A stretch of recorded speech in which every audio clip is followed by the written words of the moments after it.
Avant le chemin. Les chemins d'Orient sont des chemins de croix qu'il m'a fallu parfois emprunter. Il n'y avait pas d'icône dorée, ni de lyrisme oriental, le long de ces calvaires. Pas de poésie non plus. On ne voyait que la réalité, brute, douloureuse, contemporaine. Car sur cette terre couronnée d'épines, la lumière et les ténèbres, les miasmes et les parfums, les chants sacrés, les chants de haine, se mêlent sans filtre ni détour sous le ciel immense de Dieu. Mais la pluie tombe sur l'Orient comme des larmes sur un visage, et tout son peuple attend que l'orage passe comme une résurrection qui ne vient pas.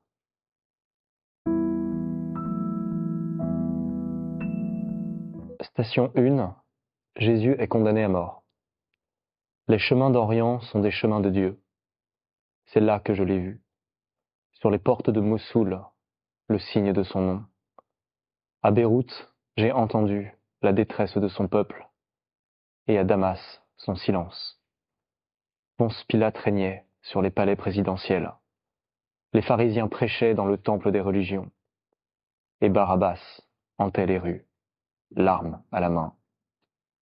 Sur la route des ruines, l'encens des villes millénaires avait une odeur de poudre et de sang.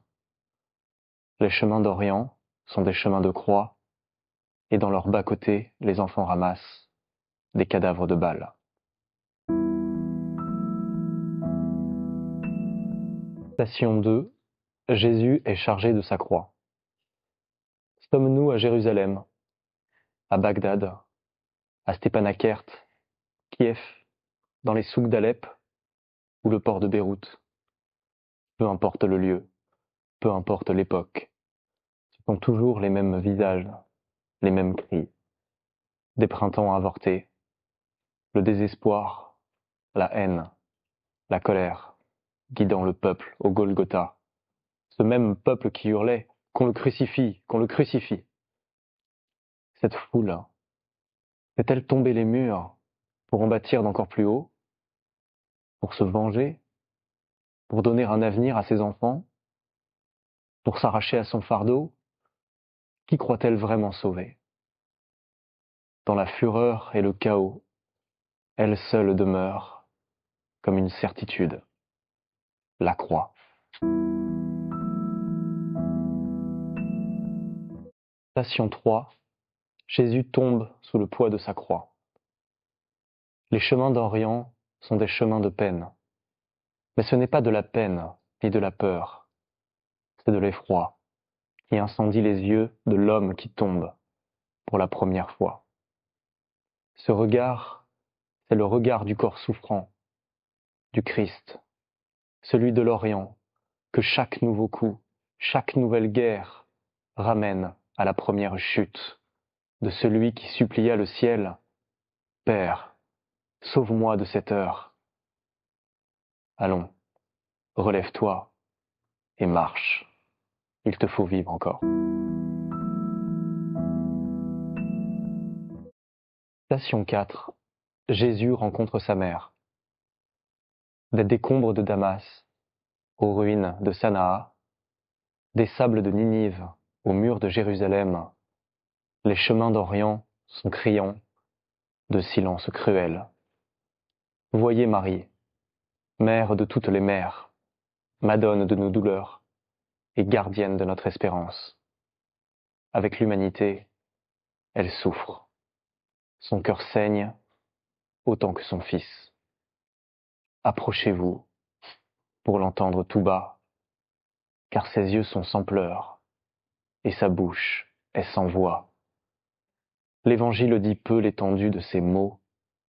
Nul langage ne peut l'écrire, rien n'est à sa mesure. Même le silence crie dans la nuit.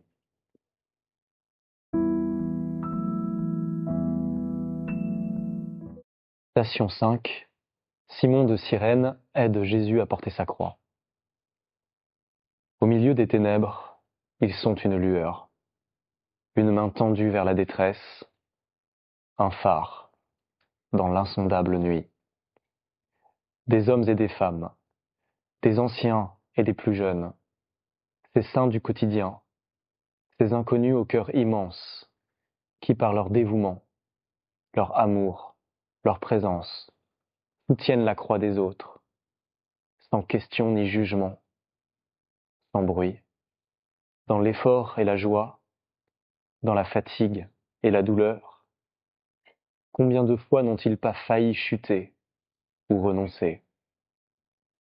Dans notre marche, où chaque pas est une prière, n'oublions pas les silencieux disciples de Simon de Cyrène. Ils portent l'Orient et le monde à bout de bras.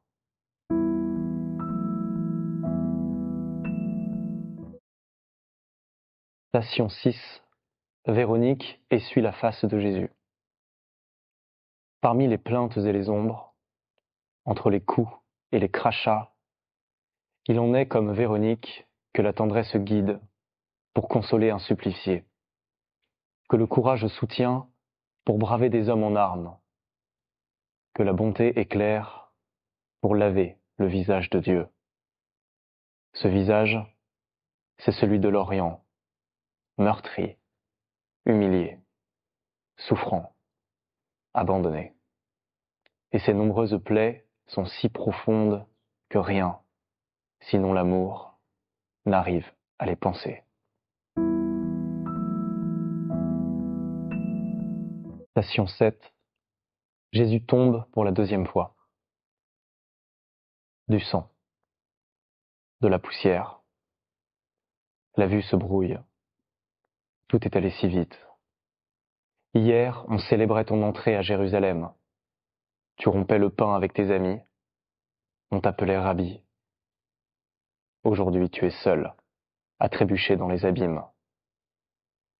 Et toi aussi, mon bel Orient, terre d'évangiles et de prophètes. Ton âge d'or, s'il en fut un, est derrière toi. Ton corps est pris dans une spirale qui l'aspire vers le fond. Et s'il se relève, ce n'est que pour chuter encore. Tu es comme un damné sur un chemin de croix qui marche à l'envers. Chaque pas semble t'éloigner contre toute espérance de la résurrection.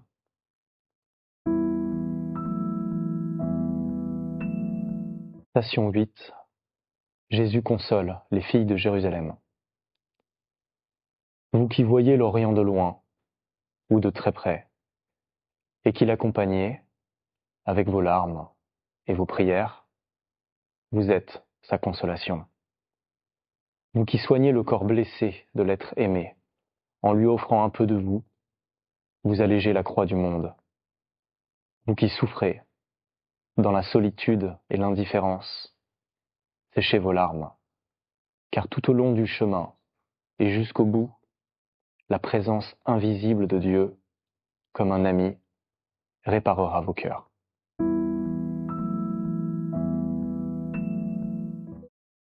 Station 9. Jésus tombe pour la troisième fois. À trop tomber, on se demande s'il faut encore se relever sur une terre où les ancêtres, les attaches, les souvenirs, l'espérance même ne suffisent plus. Depuis 2 millénaires, a-t-on encore la force de porter sur la terre du Christ le poids de son incarnation? Quand le chemin de croix ne finit pas et qu'on ne trouve plus de sens à la souffrance, à sa présence, qu'un autre avenir, comme une terre promise, appelle ailleurs, pourquoi rester? Sur les chemins d'Orient, l'exil est une déchirure. Partir, c'est mourir un peu.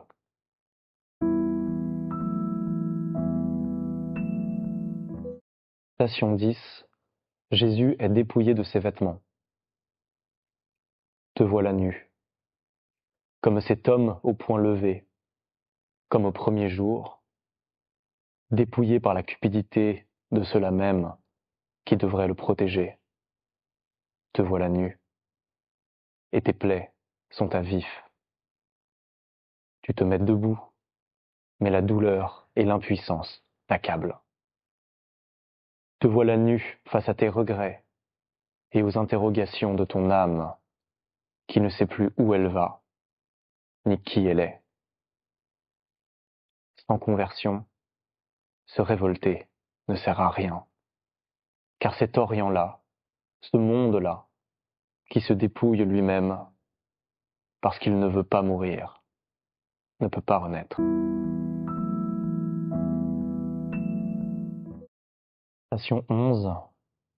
Jésus est attaché à la croix.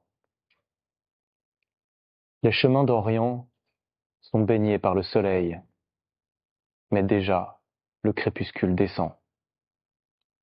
Beaucoup sont partis vers d'autres lieux, d'autres chemins, d'autres calvaires. Il ne reste que les bourreaux et l'anonyme foule que l'on crucifie à petit feu, dont une poignée demeure sur la terre sainte où ils sont nés, pour vivre et témoigner jusqu'au dernier martyr.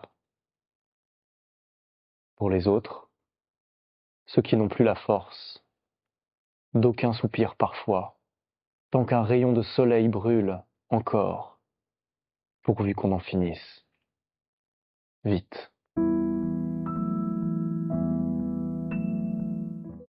Station 12. Jésus meurt sur la croix. Les chemins d'Orient sont des chemins d'étoiles. C'est le jour, et pourtant il fait nuit. Le sol tremble comme un soir de 4 août.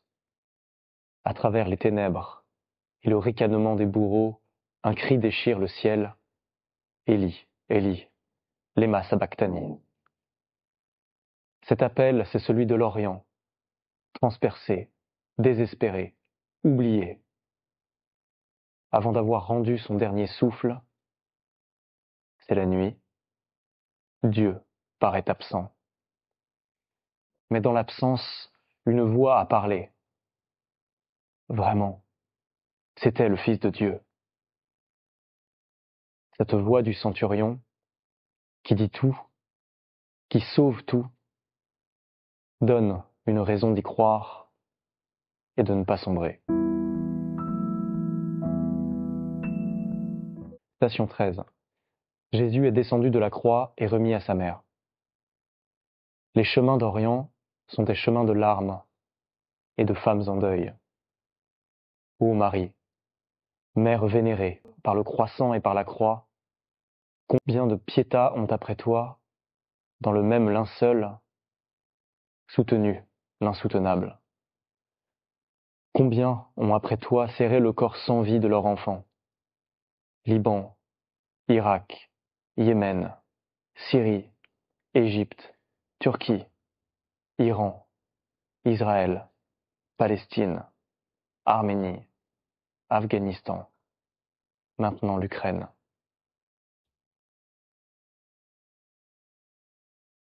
Les chemins d'Orient sont des chemins de larmes où les femmes sont voilées d'un linceul de deuil.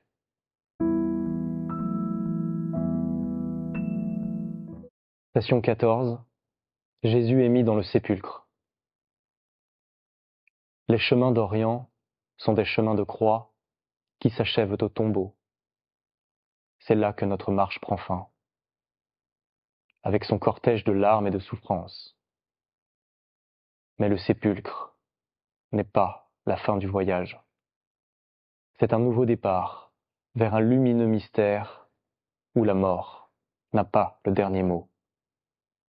Car les chemins d'Orient sont des chemins de rédemption qu'il faut traverser en prophète pour toucher la lumière.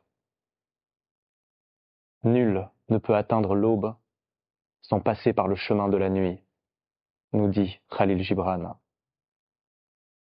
Voyez, l'aurore approche, l'orage est passé, c'est la résurrection qui vient.